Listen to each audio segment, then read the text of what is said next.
Big things are happening in Miami Gardens. A 65,000 square foot entertainment center is being built on 15 acres of city sold land called Top Golf. It is the first of its kind being built in South Florida, but as Bob Norman has learned, the city missed major warning signs for the developer who purchased the land in a deal that saw the city lose millions of dollars. Here's a report you'll see only on Local 10.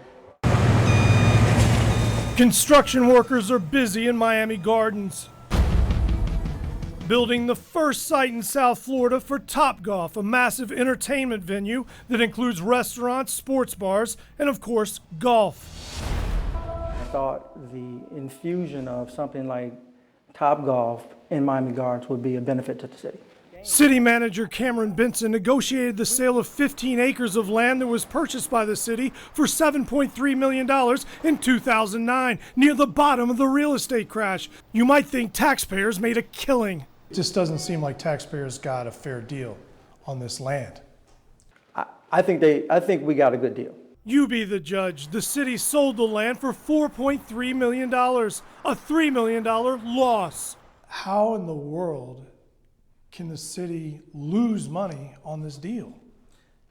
I don't think we lose any money, and we gain. Benson says future tax revenues will make up for those losses, as well as potential revenue sharing on a billboard or cell tower that might be put on the site. I think we got a good deal. Miami Gardens didn't sell the land directly to Top Golf. Instead, it sold it to a developer, and it's the identity of that man that should be raising real alarms. How did James Levin strike you? The developer. The developer, easygoing guy. James Levin is an attorney and developer from Massachusetts whose company bought the land and is now leasing it to Top Golf. We checked his record, we checked his background, we checked some of his projects. He passed the due diligence at that point in time, yes. Now, are you aware that James Levin is under federal indictment? I've heard that. Levin was indicted by the feds on fraud charges in August, alleged to have conspired with a former housing official in Worcester, Mass. To swindle $2.3 million in government housing funds. When were you contacted? We were contacted, Bob, I want to say October, November of 2016. We had already closed the deal, signed the deal. But the vote hadn't happened yet. The vote did happen. The vote was in December. No. The final vote did happen in December, 4 months after the indictment. The city later claimed in an email to me that Benson had actually learned of the indictment in January after the vote and informed the entire council at the time.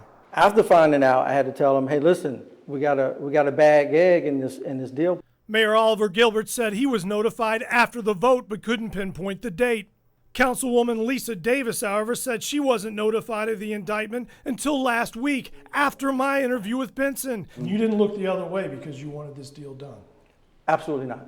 The feds are also moving to forfeit $2.3 million in the case, which could bode poorly for the project, especially if Levin used ill-begotten housing money to pay the city for the land.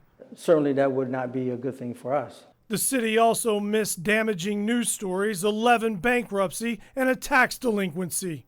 Red flag after red flag after red flag. Mm-hmm. How did the city miss this? We didn't do, I just want to make sure, we didn't do anything on purpose. Okay. In Miami Gardens, Bob Norman, Local 10 News. And Bob left several messages for comment with the Top Golf media office, but the company did not return those calls, and we, of course, still welcome their side of the story.